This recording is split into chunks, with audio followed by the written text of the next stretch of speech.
Max Orland, Melbourne Football Club. You're listening to the Coaches Panel. This is Nat Fyfe from the Fremantle Footy Club. Trent Cotchin from the Richmond Footy Club. Scott Pendlebury from the Collingwood Football Club. You're listening to the Coaches Panel. Patrick Cooch from the Carlton Footy Club. It's Rory Sloane here from the Adelaide Crows. This is Tom Mitchell. You're listening to the Coaches Panel. It's the calm before the storm. The pre-season games are almost officially landing. Opening round, and then for us in the AFL Fantasy and Supercoach community, round one is when it all gets serious.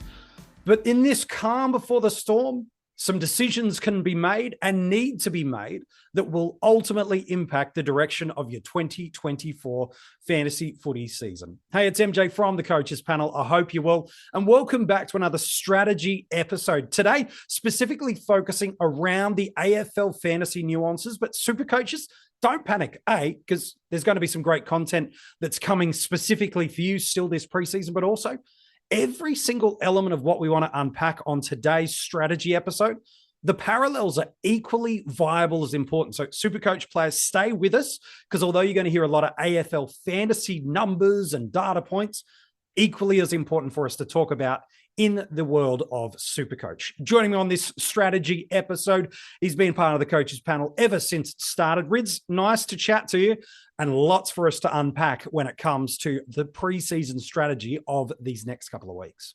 A big week, big week, mate. It's been massive this week, yeah? Hey, listen, just I'll let you introduce the other guy, and then I just want to jump in after that and make a public apology, okay? So I'll let you do the introductions first. All right. And also on this episode, back after gallivanting across the globe, it is the man that has won more fat hats in AFL fantasy than pretty much anybody I actually know. It's MiniMonk. Hello, mate. How are you? Fat hats? I haven't heard that one before. Is it like fat cats? Yeah, let's go with that. Sure. Let's go with that. It's good to be back. Let's get into it. All right, Rids, get into your apologies and whatever you want to say, because there's a ton of stuff we want to hit through this episode. Okay, so Monk told us a couple of weeks or months ago that he was going to go jet setting across the world. Like, he's going to take his two hats on this tour, world tour, he called it. He called it the Fat Hat Tour, Monk style. Anyway, here we go. I was thinking, okay, what's happening here? And he said, I'm going to take my misso with me. He calls it misso. Everyone else calls it wife, partner, missus, not Monk. Monk says misso. He's going to take the misso with me. And I got really confused. So I asked him, does that mean you're going to prop the question or something? And he said, no. And because I'm really old, I get confused and forget stuff pretty quickly. And I took that as a yes. And I might have broken it on Fanatics last week that Monk got engaged and for everyone to congratulate him. So I just wanted to reach out and say, I just want to issue a public apology to Monk. He didn't get engaged to Misso, but that's coming soon. Rightio. It's not because she said no. It's because there was no question asked. The good news is I think most people realize that it was a joke, Rids, but thanks for the apology. All right, boys, there is a ton of stuff I want to get through. I want to talk about cash cows with you. I want to talk about ownership percentage. There's a particular player that has really divided the community, and some are equally bullish. The other side of the coin are really unsure. I'm alluding to Sam Flanders. We want to talk about him. But at time of recording, we find ourselves in this interesting junction of the preseason. We're at the space where intra-club matches are now a thing of the past. The official preseason game that teams get is next week at time of recording. And we're in this weird weekend of football where it's match simulations, where we're seeing 40-man, 30-man squads, 7-period games, weird rules of how people and coaches and teams are approaching it. It's a weird weekend of football to really observe and digest. So before we get any deeper into some other elements, what's your lads' first initial reflections from these practice games, match simulations? We can learn something from them. We've got to obviously show a little bit of caution and care. But MiniMonk, maybe we'll start with you. What's a handful of your top reflections after watching a couple of these games? I think we're really trying to watch for role. You're trying to look at the role that players are actually getting and being aware that players' roles aren't dependent on just how, just where a coach wants them to play, but like they're trying different things. They're trying to see, can we slot this player down back or up forward if we need to do a rotation? And who's missing from squads? Like the biggest one for me was like at the Swans, you've got Jordan who's playing wing and center bounces. Goulden comes on and he plays a half. Mills isn't there. Adams isn't there. Like it's really hard to read the mix of CBAs from that because it's just like, what's going on? So you're trying to look and see like, right, if this player comes in, where would this other player go to? And I think that kind of, blurs everything. It makes it really hard to get a good picture. But if you can look at where a player is and say, right, this is the role they were playing at the end of last season. They're still in this role during the preseason. Chances are they're going to play at the start of the next season. I think that's a good place to start. So if we look at players that are doing that, someone like, I don't know, Cam McKenzie, or I guess Ollie Wines playing a bit more as a CBA midfielder. We saw that, Mead spent a bit more time in there for Port. Crouch spent a lot of time in there for Adelaide. Is this things that are going to hold through to the season proper? I guess we've got another preseason game to figure that out, but that's the type of thing that I'm looking for. I'm looking for role changes. I'm not cared about what a player is scoring. I'm not cared about what a player is doing. I'm trying to see where are the roles, who's missing, how does that all add together and give what the actual team is going to do come round one. What about for you, Rids? Any quick top line reflections from the first round of preseason games? I just love that footy's back for a start, okay? Before I get too negative about this, I just want to be positive. Footy's back. It's close. We can smell it. It's only around the corner. This is the time you can overthink, though, yeah? Agreed. Because we have had this few months period where we haven't seen footy for so long. We're all so excited it's back. Come on, I've seen the most useless stats on ever. Time on ground in a sim, which is a glorified training. Are we serious? Points per minute. Yeah. Points per minute, CBAs. As Monk just said nicely then, they're trying things, the coaches. This isn't a game of football. This isn't for points. This may or may not go into the season proper. But I'm seeing things like Finn McRae having CBAs at the highest volume when there's massive holes in that Collingwood midfield. Yeah, we spoke about it for Dacos the other week, didn't we? Yep. We said, okay, we got Jack Crisp going back. We got Tay Adams disappearing. Who is in that discussion to take up those mid-minutes for Collingwood? The only two names I've heard is Dacos increase and Finn McRae. So what am I looking for in these sims? I want to see high CBAs for Finn McRae while he's learning that role to go into the season proper. That's what I sort of want to see, okay? That's about it, though.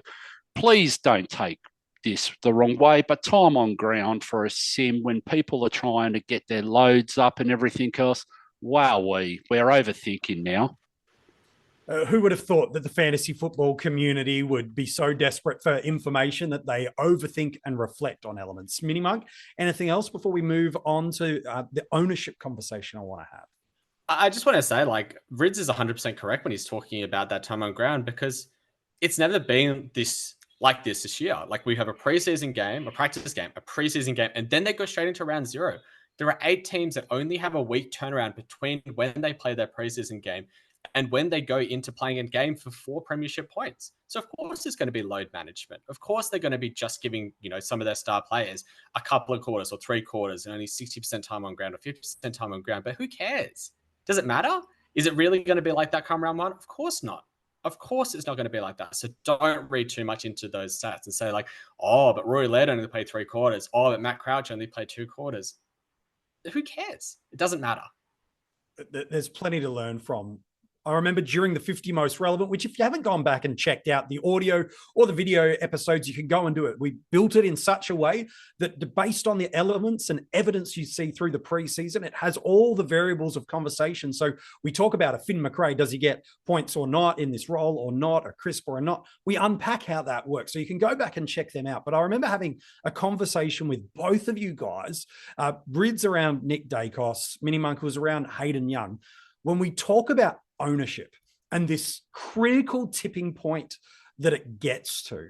So I'm curious for you both. We've now seen some games, seen some data points to learn. Certainly there is an element of follow the leader in the community or groupthink, whatever you want to refer to it as. Is there a player or some players that from an ownership perspective, we now need to either start seriously considering to take on or seriously have to consider changing our mindset and forcing a way to frame them into our sides? Rids, we might start with you on that first. Let's talk about this ownership dilemmas that I think people aren't really thinking about as much as potentially they could. Okay, so there's an obvious one, yeah? There is a guy, and it's all going to come down to round 0. It's going to be Sam Flanders. Like, he's already at like a high ownership anyway. If he pops 120 in round 0, I guarantee that's doubling in ownership straight away. That's the guy that I'm the most worried about, because he's ceiling. We've seen his ceiling. His ceiling's there for days in the right role with this, and we've seen him. He's pretty much had those. He's the 4th mid in that CBA rotations of Gold Coast. Looking at the Sims just recently, Yep. He's not changing. We've seen the demo comments. He's the one that I'm keeping the most eye on at this point in time. That he's the one, MJ. That's the one you're worried about. So talk to me about it, because ownership's this weird, fascinating thing, and maybe it's two sides of the same coin, MiniMonk, but you can look at a guy that you're not sold on or certain about, like a Sam Flanders, and go, I'm happy to take him on. Equally, you can look at the other side of the coin and people remind themselves of what a Nick Dacos did to them last year. They're not the same players or anything like that, but the ownership is at that critical tipping point where you're like, if I take it on and it doesn't go my way, man, I feel like I'm going to be playing catch up. So where's this critical tipping point? Because I think Rids is right. He's the guy that I think people are really uncertain about, or at the other end of the scale, they're so bullish they cannot be moved. So does ownership split it for you? It's really tricky to just go off ownership alone, because I like to look at players and think about them as if they can take the season away from me. Is there ever going to be someone who is the player that at a price point and with their scoring potential that could put 100K on their price, 200K on their price, depending on the format, put 150 points, 200 points on me in the space of a couple of weeks, and that it gets to the point where it's critical, where you just can't get onto them? And Nick Dacos was that last year because he just got away so fast. And that comes with ownership as well, because if it's 40% of the competition that's on that player, that's very different to if it's 4%. 4%, you can rein it in. There's going to be enough people that will make mistakes. You can probably still salvage a good rank. 40%, you're not going to salvage everyone. You're not going to be able to bring that back in. So then you've got to look at, right, well, what is Flanders' scoring potential? What has he done when he has the role? And if we look at the back half of last year, from round 15 or round 24, he came back into that squad. How many of those games could you say he took it away from you with where his price point is now? It's 88 in Supercoach. It's 90 in AFF and DT. If for him to take it away from you, he probably has to go 120 plus, maybe 110. There are 3 games in AFL Fantasy where he went 120 or more. There are 3 games in Supercoach where he went 120 or more. They were against the Blues, the Roos, and the Saints. The Roos and the Saints are going to give up a lot of marks to be able to go there. And that is exactly what we saw. We saw him get 12 marks against the Roos. We saw him get 7 marks against the Saints. And against the Blues, he had 5 marks, but he also had a relatively even score build. He had 36 touches in that game. It's ridiculous. Now, then we want to look at what is he coming into at the start of the season. Well, round 1, he's playing against Richmond. Relatively friendly for halfbacks. But they're playing on the Gold Coast. It's a 420. It's either going to be hot and then they're going to come into the slot. That's a bit scary there. Round 1, they play against Adelaide. 8 o'clock at night, up in the slot. Is he going to get a high mark game? Pretty hard to tell. And then round 2, he has that game against the Dogs at Mars Stadium. And, we always talk about it. Weird things happen at Mars. So then you want to think, because we know that buy is coming at round 3. Can he take the season away from you in 3 games? Can he take the season away from you in Supercoach with 1 price movement, or in Dream Team with 1 price movement, or AFL Fantasy with, the double price move in round 1 and then another price move in round 2? And you got to have that conversation with yourself and be realistic. Is he the type of guy that's going to end your season after 2 games and you're never going to be able to come back from that? I doubt it, because basically no player can do that. But is he a player that could be a top 6 forward and is value at his price? Absolutely he is. So it's about balancing those 2 things. There's also another dynamic to this, MJ. Yeah. Another dynamic as well. Don't forget, there's also the use of that trade to get him in.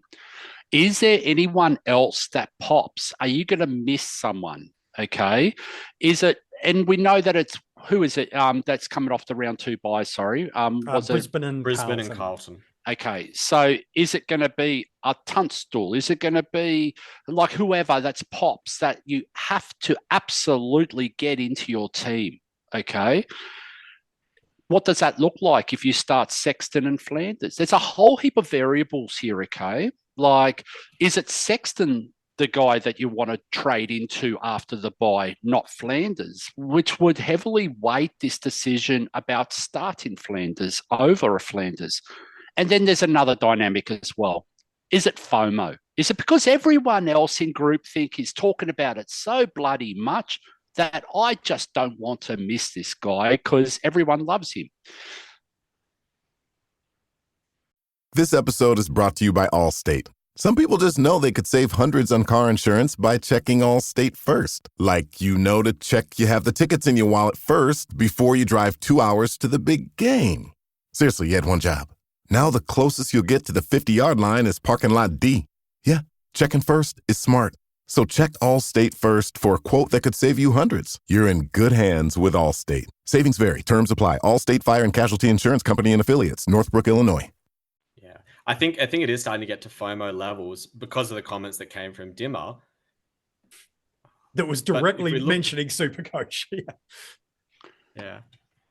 Oh, I mean, when you get the comments from Dimmer hyping him up in the preseason, like, of course a new coach is going to hype one of their players up. Of course he's going to get a bit of love. He's a player that's going to be the fourth banana in the midfield. He's a player that showed a lot in the back half of 2023. Of course they're going to want to make him look good for 2024. But if you look at ownership, you do the comparison of ownership from someone like Flanders to someone like Dacos. Dacos is still more owned in both Supercoach and in AFL Fantasy. He's probably a bit less owned in what I would say is the active community. But there isn't the hype train going on him because he's not that lower price. He's not priced at, 90. Dacos is priced at 108 and 110. Like, it's a very high price tag. So people know that, there's risk associated with it, but people don't want to have that conversation with Flanders. People don't want to worry about the fact that he might not be as good as people think he will be, because they like to have an anchor point at F1. They like to have someone there that they can rely on and say, this player will get me through the early rounds. He's a top 6 forward. I don't have to worry about that.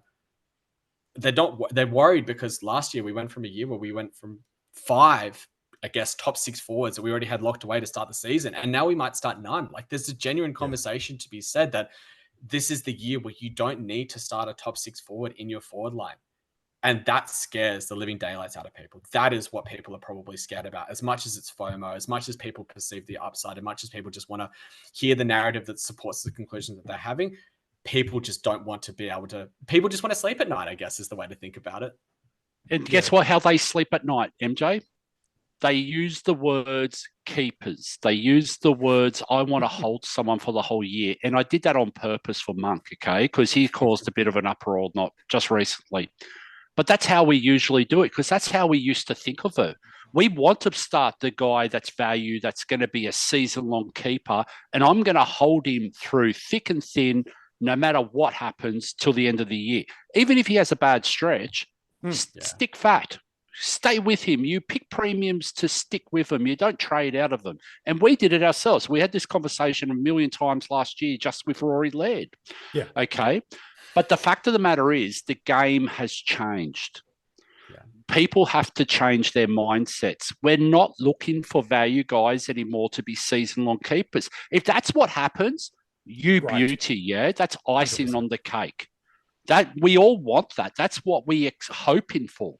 That doesn't mean it's going to eventuate. And that doesn't mean that we weren't able to trade out of a Bontempelli at top price last year.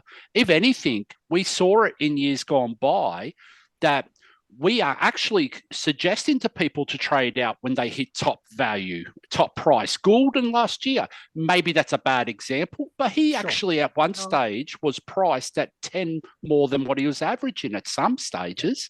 Like, that's the sort of risk versus reward type setup. And it's all about the risk versus the reward when it comes to ownership. When does it tip over to being too risky not to start? You know what I mean? When you get that hurt factor, and Monk said it beautifully just a minute ago, it's the hurt factor. Because don't forget, when we pay 80 or 70 and they go at 100, that's still only 20, 30 points upside. Correct. I don't think Flanders has that upside about him priced at 90 this year in AF. So that's what I just wanted to call out there. And it's interesting to me, we've also had some other guys pop up from this buy round that are now adding a further layer of elements. I think MiniMonk, you mentioned, and Alex Sexton is in there. There's a Connor Buderick who has now come through and shown some really nice signs. So we've now got 3 guys, let alone if you're even considering any GWS giants to roll through your side, or a Matt Rowell or anything, even a Tuke Miller, depending on the format you play that's popular. Like, it's starting to build up as quite a challenging little block for us here, MiniMonk. Like, what if Tom Green pops a 150 and he's the guy that you want to get onto instead? What if, Lockie Whitfield goes 120? What if Harry Himmelberg has the role and goes 95, 100? Like, there's a lot of what ifs that can come about from round 0, and you need to be flexible about that. But you need to be realistic about what a player's ownership. Sorry, I just had a massive motorbike go back behind me. But what if we riding get one? these Don't players... lie. People can see it on the video. We can see. Absolutely. But like, what if that was actually just cross? I got a live camera there. That was the Misso disappearing because there was no engagement proposal before. So, anyways, back to you, Monk. Oh, it's going to be like the hair, isn't it? It's going to stick. But like, there's so many factors that we have to consider when we go into that round 0 that you just have to be realistic and have to look at the player for what they are, what they can do to you, and whether you want to start them or not. Because I can guarantee you, if Tom Green goes 150 in round 0, I'll be having a serious conversation as to if I can start him, because I think that he is someone that can take the game away from me. But I don't think that Flanders is someone that can take it away from you. So I'm curious. Let's almost go the inverse. We've kind of had a little bit of a buyer conversation, an ownership conversation. Let's go almost the exact opposite way. Players that have super unique ownership at that premium tier component. Let's maybe set like a 5% and under range. There's a video coming out in Supercoach on our YouTube channel in the next couple of days, looking at a bunch of players that have got just stupidly crazy low ownership that nobody's really having these conversations about, not telling people to pick them, but more just highlighting there are great prospects with really low ownership. I know we're focusing on AFL fantasy in part, but just in Supercoach, for example, Rowan Marshall's got a 6.8% ownership, and he was a top 5 scorer in the format for us there last year. And so, Rids, I guess my question is, when a guy that's got such low ownership levels and you're choosing to really back this guy in, where's the upside? Where's the risk point? Because we've talked about it from the high ownership level. Let's do the inverse now and look at it from a low ownership perspective. So the risk is if they suck and they're unique and the other guy pops. That's the risk, because you know what? You're sucking by yourself then. You're not actually in the crowd and everyone's feeling the pain. That's the real hard thing with the uniqueness. Years ago, when we were focused on DT more specifically, MJ, we were like, we have to find the unique guy that's going to pop and be ahead of the pack. Now, there's a real interesting balance with this, okay? We want to be ahead of the pack, because at times, and we've all seen it firsthand, with groupthink, because what happens is it just takes its own little momentum and just enters. Like last year, Jack Zeebel's a perfect example. He went from, oh, yeah, you mentioned him in the preseason. Nah, not interested, too old, not going to be good. And then suddenly the train started churning, and then suddenly Jack Zeebel popped a couple of big scores. And groupthink went wild, where he became the must-have guy. And if you didn't have him, and I didn't end up jumping on that for a purpose to learn what happens. So what I learned was, if you get it wrong and you are unique, whether you fade someone or select someone, you want it to be right. Otherwise, it hurts worse than someone popping that you missed, okay, with that 10-point difference. That's what hurts. You've got to be on the leading edge of the wave. You've got to be on the player before the big scores come. Like with Zeebel, he went absolutely massive around round 3, round 4. And some people had started jumping on after round 1, after round 2. And those were the ones that started to get away from the pack. Same with players that got onto Setterfield or Will Day early. Like, these are the players that start to accelerate you. And I look at my starting squad from AFL Fantasy last year. I didn't start Setterfield. I didn't start Day. I didn't start Zeebel. But the priority of those trades early on was I need to fix it. I need to get onto these players as fast as I can. And I think that that's where it can come from, because those players weren't high owned to start off with. The ownership wouldn't have hurt you to start off with. But the minute they start going at 20 points above what they're priced at, you've just got to move on to them as fast as you can. I think with premiums, if you're going to go for the ones that are unique, you've got to go for the ones that have the upside and don't have a bad floor that can kill you. Like if you look at, let's say, AFL Fantasy, we're looking at players that could do that under 5% or owned. Someone like Caleb Daniel has upside associated with him, but he has an atrocious floor. We've seen his ability to be able to put out a 20 score, which for a premium is absolutely not on. You look at someone like Lockie Whitfield, who's only 3% owned in AFL Fantasy. He's got an amazing ceiling, but he has the propensity to get injured every now and then. You don't want to be riding that alone. But if you look at someone like Jaden Short, he's someone who's only 2% owned. Yes, there's a buy, and that's why people aren't considering him. But he has a pretty safe floor when he's playing on that halfback role, and we know that he has a ceiling. So if you're looking for someone who's a bit of a unique to kind of go against the pack with, then that might be someone that you want to take on. Ryan Reynolds here for, I guess, my 100th Mint commercial. No, don't. I mean, honestly, when I started this, I thought I only have to do like 4 of these. I mean, it's unlimited premium wireless for $15 a month. How are there still people paying 2 or 3 times that much? I'm sorry, I shouldn't be victim blaming here. Give it a try at mintmobile.com/save. Whenever you're ready. $45 upfront payment equivalent to $15 per month. New customers on first 3-month plan only. Taxes and fees extra. Speed slower above 40 gigabytes. See details. I like that. The buys become this interesting conversation at kind of late December, mid-December, when formats or team pickers came out.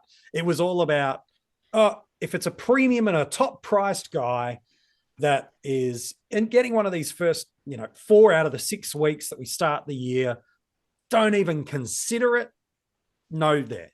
And now we're at this interesting junction of the preseason where it's like, you can start anybody as long as you build your contingencies and structures and plans around it.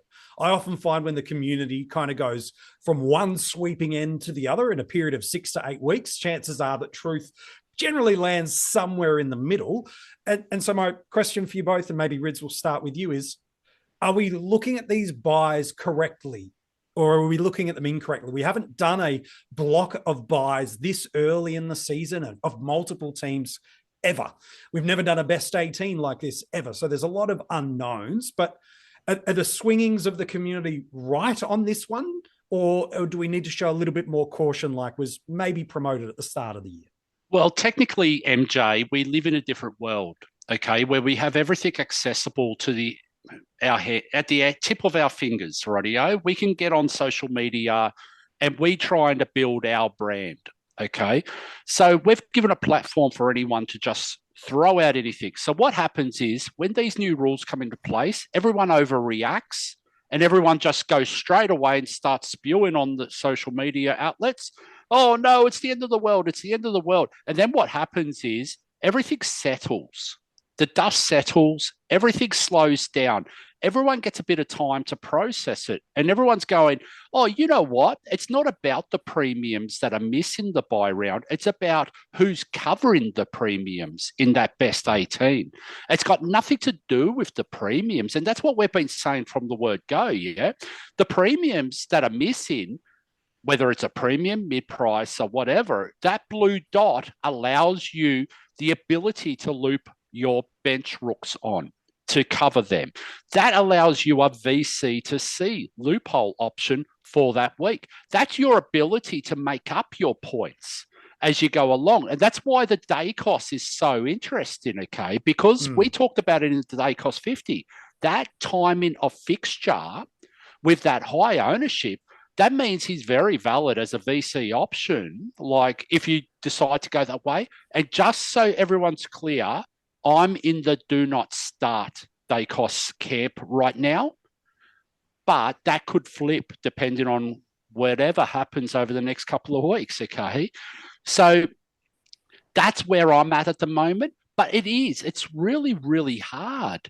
But you have to look at everything, not just the rule change, not just the premium that's missing. Look at everything. Let it settle. If you start, and this is the year to do it, MJ, And I've said it last week on Fanatics, okay? And I think the guys nearly fell off their chair. Oh, how many rooks do you have on your midfield at the moment? And I said, one. And I think they were like, whoa, And it's like, no, because I'm exploring stuff and I can always pivot if one of those other rooks pops. I can always bring him on because it's only February, yeah? And that allows me a cash injection to go strengthen the other lines. And whenever the players do it, and I know we all do it differently, yeah? Monk does it differently to me. You've done it differently to me. Like, we all want to play and explore and everything else. I like to just set up a little bit deeper in the midfield so I can pivot off when they present and then go and strengthen the other lines because I already know the conversations, yeah? We all know that. So that's when you start exploring and processing along the lines. Oh, is it the M9? Is it Sanders?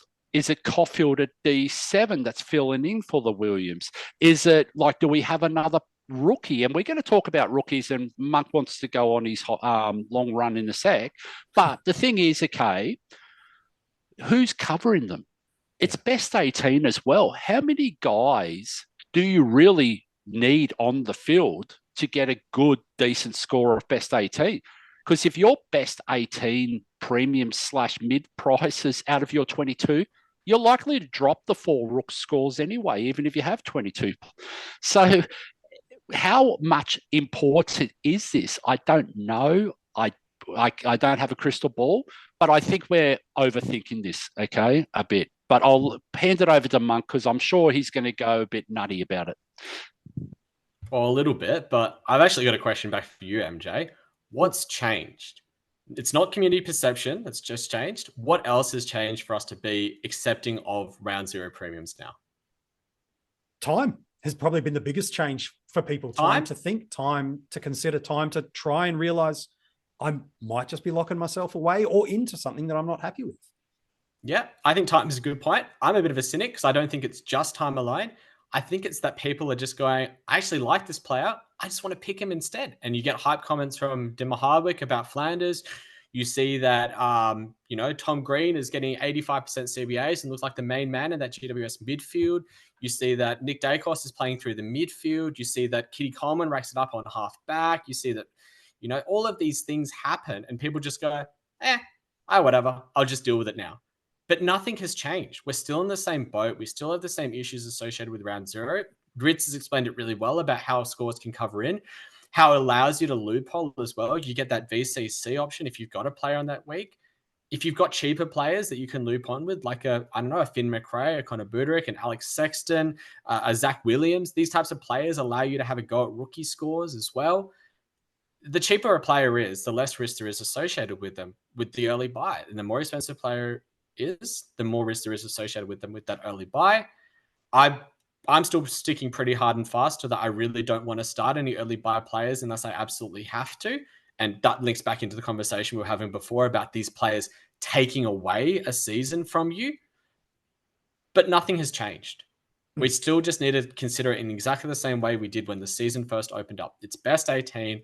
If you've got a 100 guy that misses and you've got a 50 score covering him, that might be 50 points of downside. It might only be 30 points of downside associated with that particular round.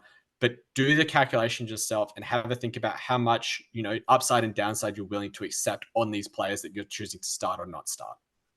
Yep, it's fair enough too. So on that, people are getting quite creative in how they cover players missing in these best 18 weeks.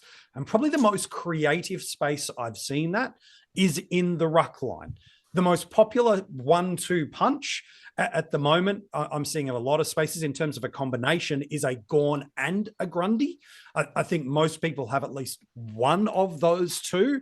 And then we mentioned through the 50 with a number of different guys. Then it's Marshall, then it's English, and it's Tristan Cherry. And Rids and I were on an episode with AFL Fantasy Fanatics just last week talking about both of us think Cherry's actually the one that unlocks the conversation of how you structure up your rucks.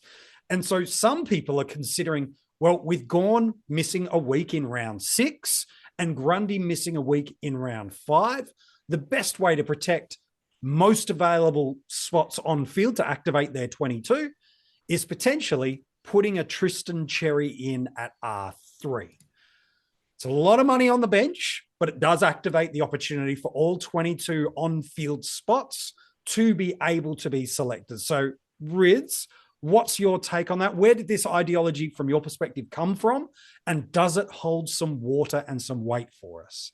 So I think what happened, okay, is everyone's had it in the back of their mind. Is it possible? What happens? We all saw Briggs go nuts last year and make a heap of money. Okay, we always see Proust the year before make a heap of money in the rucks. The first rucks, when they're really valued, they make the most money. That's just a given because they're the most secure in their role. But one of the most, one of the coaches I respect most in the AF circles, DT Lemon put it on the public forum with a tweet just recently. And I know Selby's had a discussion about it just recently as well. And they both are asking, exploring, is it viable? Is it not? Like, yes, it is viable because you can make a lot of money. But what are you missing is my question. What are you missing in spending that money on the bench in those lead-up games, those rounds leading up to round 5, those 4 games? What are you missing on field points-wise? Because, yes, you're going to make a lot of cash with that, but why not just start Cherry then at R2? You know what I mean? Like, if you're that big that Cherry's going to go at 85, 90, well, guess what? It's probably enough upside with enough cash left over to actually just start him and put him on field and strengthen another position, and you get the best of both worlds. You can actually get really creative, yeah? Why not start Gawn and then trade into Grundy at round 5 or after round 5 when Gawn has to buy at round 6? You can get creative with this stuff, like whatever. But the whole thing, and I've said it to you, we made it very clear last week, yeah? It's Cherry that should be the first one locked in, and then you work out the strategies around the other two. But I personally think it's a bit of FOMO, okay? We've had Gaundy before in our teams. We know what they can do as the first ruck. Yeah. We've seen it, yeah? The problem with Cherry is he's 24, MJ. He's never had that possibility of being the first ruck. And when he finally did last year, we got this small sample size of a quarter before he got injured where he went nuts. So the fact of the matter is it's a little bit, we're going to have to jump on Cherry with a little bit of faith, okay? But at some point, everyone breaks out when they hit a certain age bracket. We do know this. Not everyone, but the guys that are premiums have broken out. Every single one of them have broken out at some point to become a premium right now. Gawn did it a few years ago when he was actually behind Mark Jamar and then jumped ahead of him because he was just much better. There's a reason why North Melbourne moved Goldstein on. Yeah. Okay. There's a reason. Like, they have faith in Cherry. So why we start discounting that, and just because of FOMO, it does give me a little bit of a headache at times. So if we look at someone like Cherry, he's priced at 580,000 AFL fantasy. He's 380K above basement price. If you do the math, that's 42 points. Now we look at what Gawn's priced at and we look at what Grundy's priced at. They're priced at 92 and 75 respectively. And let's say that you cover your best 18 to a best 22. Let's say that your cover gets you 50 points. That means on that week that Gawn misses round 6, you lose 42 points. That's that price difference between Cherry and a basement ruck. And for Grundy, it's 25 points. It's less than the price difference you're saving on Cherry. But then people go, well, there's the cash generation that you can get. But if you're crafty, you can still get that cash generation with that 380K in other ways on your field. You can still find the other mid prices to jump onto. It's 42 weeks additional value that you can put onto your field every single week as well. I think that, yes, the argument is there to have. You can talk about it in kind of an academic sense, but I think it's just, it's getting out of control. It's not worth it. You've got to make the decision as to which two of those three that you want, or if you want to go for more of a pod option. You know, you've got Marshall sitting there at 7%. English is at 13%. You've got these players that have shown that they can do it before, that don't have that early buy. If that scares you and you don't want to do that, pair an English with Cherry, pair a Marshall with Cherry, or just go Gawn and Grundy if that's what you want to do. But I think that having Cherry at R3 is just throwing away too many points for the security that you have an extra score to fill in for round 5 and round 6. and you get that cash generation. But I think it's far outweighed about what you can do with that additional money. It feels like you can get your credit scores anywhere these days. Random websites, card statements, budgeting apps, heck, even your dog might bark out a few numbers. It's true. Credit Karma isn't the only place you can find them. But we actually do more with your scores to help you find your next financial opportunity. Like a more rewarding credit card, a game plan that helps you pay down debt faster, or a personal loan to help you save more on interest payments each month. Cha-ching! The possibilities are kinda endless. Download Intuit Credit Karma today to get started. Prior to that point anyways. So you think about it, MJ. We're having a conversation, okay, about defense rookies, about your D8. Let's just say we got Toby, or what's it, Pink? Is it Toby Pink? Toby Pink. Yep. Yeah, Pink. Okay. So you put 380 on his head, and suddenly if you're big on a Budrick, that's Budrick. That's what we're talking about, yeah? Put it into a name. If you own Gorn, you know what? I think every single serious coach wants Gorn, okay? We all love Gorn. We've loved him for years. We've explored Gorn. But if you have Gorn in as your R1 or R2 right now, just swap him for Cherry and see what it does for your team and where it strengthens the lines. Just explore. This is preseason, yeah? This is what we should be doing. Have a bit. And I love the fact that someone like DT Lemon, as I say, I've got the utmost respect for the man, okay? He is exploring stuff and throwing conventional wisdom out there, making people think outside the box. I think it's awesome. And I think it's great. Everyone should be doing it instead of just accepting what the current hyped narrative is and just doing it. Just follow the leader, as you would say. I think a great example you've already mentioned in this episode is most people would say in their teams, I want at least 2 midfield, if not 3 midfield cash cows on field. But Rids, you've mentioned, no, I'm going 7 other options, getting deeper cash cow options through my bench, and it's allowing me pathways of either starting guys that have early buys, trading moves elsewhere. People at MiniMonk, you mentioned also through this episode, avoiding an anchor type forward like a Flanders or a McRae and getting a bit more creative in there. That is the beauty of this time called now. And with opening round, we will get more relevant data points to start a season than we have ever had before. We will get a dice loaded for us with 8 teams worth of early price movement indicators that we can absolutely maximize on here. So there is a world of opportunities for coaches to explore that, as you've both mentioned, when we ignore and lock out and only think about quote unquote conventional or tried and tested wisdom, we might be missing a trick in 2024. I just wanted to call out something for R0 as well. Don't be stubborn. Don't lock yourself out of someone who's playing R0, because otherwise you have that tendency to be stubborn and you're sold on the idea. Let's just say people that have burnt us in the past. Jack Billings, whether it's Fantasia, whoever it is, it doesn't matter the name, okay? Don't lock yourself out of those opinions on that.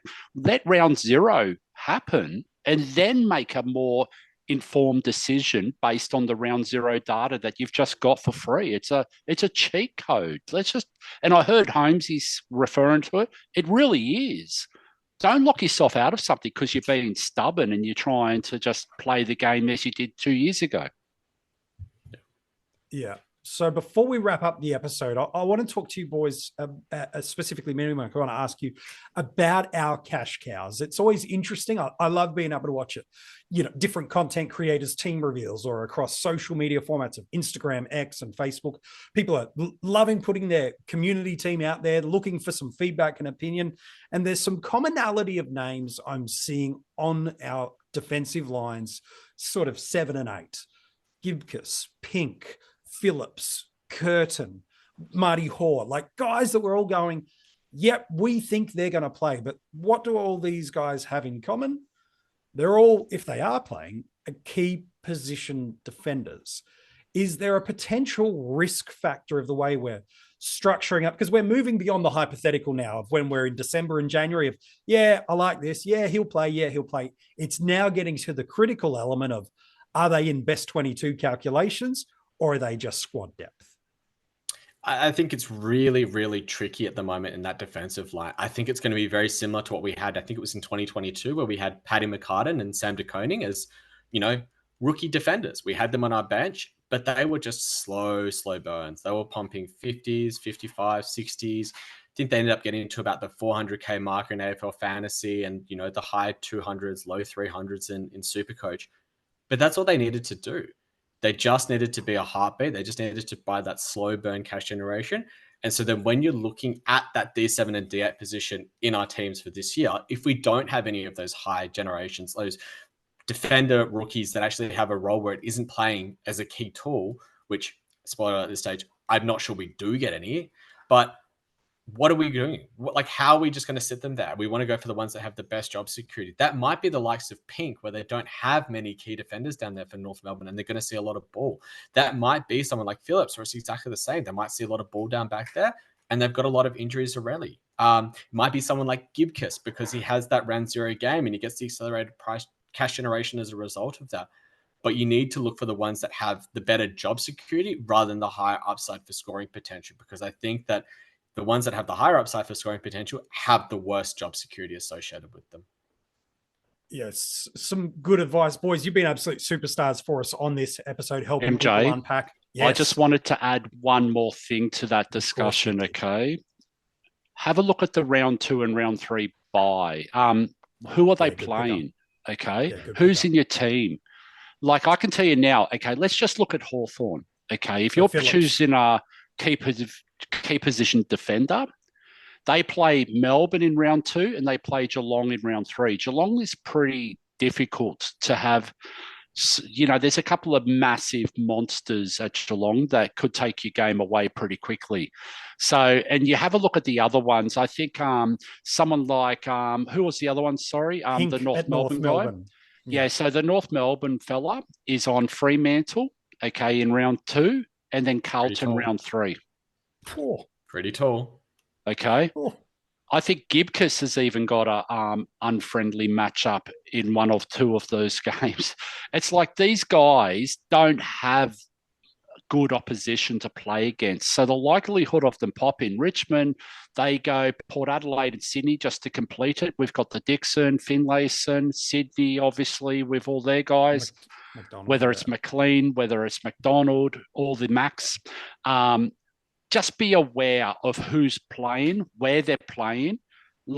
At least with Gibkiss right now in round 2 and 3, he's playing at the MCG. That's actually not a bad option in my eyes. But go and do a bit of research, do a bit of homework. Don't just sit there and cry poor that we're not going to have anything. But expect lower scores. Expect 35s, 40s. Don't expect day cost like figures or she's or like stats, okay? Yeah, these are guys that are going to drop out of your on-field 22, and you'll be very, very thankful that you've got a best 18 rolling through there. So that might be another variable to factor in with how many of these omitting blue dot options that you want to have. Okay, if this is what you're bringing on field, your risk profile's getting elevated potentially just that little bit more than you like. Hey, MiniMonk, it's great to have you back on the episode, mate. Congratulations on getting back involved in getting back involved in the community. You're just getting convicted, mate. That's fine. That's on you, mate. Hey, let's have you back on the podcast again in 2024, mate. Good to be back. And Rids, mate, always a pleasure. I know every single time I think I'm about to wrap up an episode, you've still got something else to say. So I'll give you a last call before I wrap us up. Anything else, Rids? It's good to see that Monk's just eased his way back into it as well since he's been in the country. He did Ball Boys. He's on Fanatics tomorrow's coaches panel today. He doesn't get around much, does he? He is the coaches panel ambassador. He is the most liked one of the three of us. Rids. Well, he's going to have to make up a few more, MJ, if he's going to catch Vams, he's the town bike this preseason. So he's everywhere.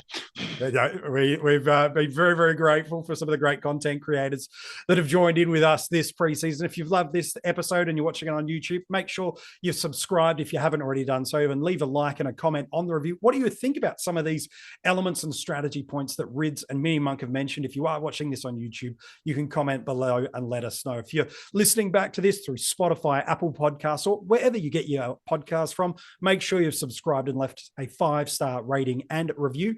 And you can also become a part of our Patreon supporter group. There is a ton of bonus content you get. Our 2024 rookie guide is not too far away. It's a big document.